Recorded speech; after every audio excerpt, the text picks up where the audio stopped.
మా మంచి కాపరి, శ్రేష్టమైన స్నేహితుడా, నా ప్రియమైన తండ్రి, మీకు హృదయపూర్వకంగా వందనాలు. నాయడల చూపించిన అనంతమైన కరుణాకటాక్షాల కోసం స్తోత్రం చెల్లిస్తూ, నాయడల చూపించిన ప్రేమంతటి కోసం వందనాలు చెల్లిస్తూ, మీ కాపరత్వాన్ని బట్టి మిమ్మల్ని ఆరాధించి పూజిస్తూ ఈ సమయాన్ని దీవించుమని ప్రభువైన యేసుక్రీస్తు నామములో స్తుతించి ప్రార్థించి వేడుచున్నాము తండ్రి. ఆమెన్. జనవరి 14 ఎడారిలో సెలయేర్లు అనుదిన ధ్యాన మాలిక. అతడు తన సొంత గొర్రెలనన్నిటినీ వెలుపలికి నడిపించును. యోహాను సువార్త 10వ అధ్యాయం 4వ వచనం. ఆయన ఈ పని చాలా అయిష్టంగా చేస్తున్నాడనుకుంటాను. ఆయన గొర్రెలమైన మనకి ఇది కష్టాలు తెచ్చిపెట్టే విషయమే, కానీ ఇది జరగక తప్పదు. మనం నిజంగా వర్ధిల్లాలంటే సంతోషంగా, సౌకర్యంగా గొర్రెల దొడ్డిలోనే ఎప్పుడూ ఉండిపోవడం తగదు. దొడ్డి ఖాళీ అయిపోవాలి. గొర్రెలు కొండ చర్యల్లో తిరగాలి. పనివాళ్ళు పంట నూర్చడానికి వెనుకాడకూడదు. వెనుకాడితే పండిన పంట పాడైపోతుంది. నిరుత్సాహపడవద్దు. ఆయన నిన్ను బయటికి పంపిస్తుంటే లోపలే ఉంటాననడం మంచిది కాదు. ప్రేమించే ఆయన చెయ్యి మనల్ని బయటికి తోలుతుందంటే అది మన మంచికే. ఆయన నామం పేరిట పచ్చిక బయళ్ళలోకి, సెలయేళ్ల ఒడ్డుకి, పర్వత శిఖరాలపైకి వెళదాం రండి. మీకు ముందుగా ఆయన నడుస్తాడు. మన కోసం ఏ ఆపద కాచుకుని ఉందో అది ముందు ఆయన కంటబడుతుంది. విశ్వాసం గల హృదయానికి ముందు దారితీస్తూ వెళ్తున్న ప్రభు ఎప్పుడూ కనిపిస్తూ ఉంటాడు. కానీ అలా ఆయన మన ముందు లేనప్పుడు వెళ్ళడం ప్రమాదకరం.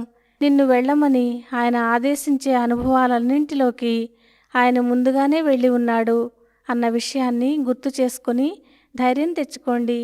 నీ పాదాలకి ఆ దారులు నువ్వు భరించలేనంత బాధ కలిగిస్తాయనుకుంటే ఆయన నిన్ను వెళ్ళమని చెప్పడు.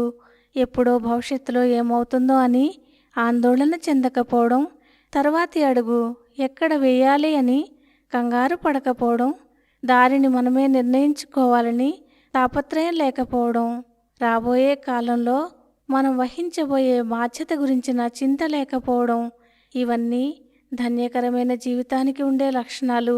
అలాంటి గొర్రె తన కాపరి వెనుక ఒక్కొక్క అడుగు వేస్తూ సాగిపోతుంది. రేపేం జరుగుతుందో తెలియదు. బ్రతుకుబాటలో వేకువింకా కాలేదు. నా నేత్రాలు గమ్యాన్ని ఇంకా చూడలేదు. నా ముందు ఆయన నడుస్తున్నాడు, అందుకు మాత్రం సందేహం లేదు.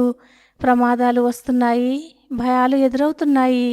జీవితంలో ఏం రాసిపెట్టి ఉందోనని మనసులో వణుకు పుట్టుకొస్తోంది. కానీ నేను ఆయన వాణ్ణి. నా దారి ఏదైనా నా ముందు ఆయన వెళ్తున్నాడు. జీవితంలో ఇక ఆనందాలేమీ లేవంటూ సందేహాలు మదిలో నీడలు పరుస్తున్నాయి. ఆయన హక్కు తప్ప నన్ను బలపరిచేది ఏది? ఆయన్ని వెంబడిస్తున్నానన్న దానికంటే ధన్యకరమైన నిశ్చయిత ఏది? నా ముందుగా ఆయన వెళ్తున్నాడు. దీని మీదే నా మనసు నిలుపుకున్నాను. నా రక్షణకి అభయం ఇదే. నాకు ముందుగా ఆయన వెళ్తున్నాడు. ఇక నాకంతా క్షేమమే. కాపరులెప్పుడు గొర్రెల మందకి ముందుగానే నడుస్తారు. ఏదైనా మంద మీద దాడి చేయాలనుకుంటే కాపరిని ఎదుర్కోవాల్సి ఉంటుంది. మనకి దేవుడే ముందుగా నడుస్తున్నాడు. మనకి రాబోయే రేపులో దేవుడు ఇప్పుడే ఉన్నాడు. ఆ రేపు గురించే మనుషులంతా దిగులు పెట్టుకునేది.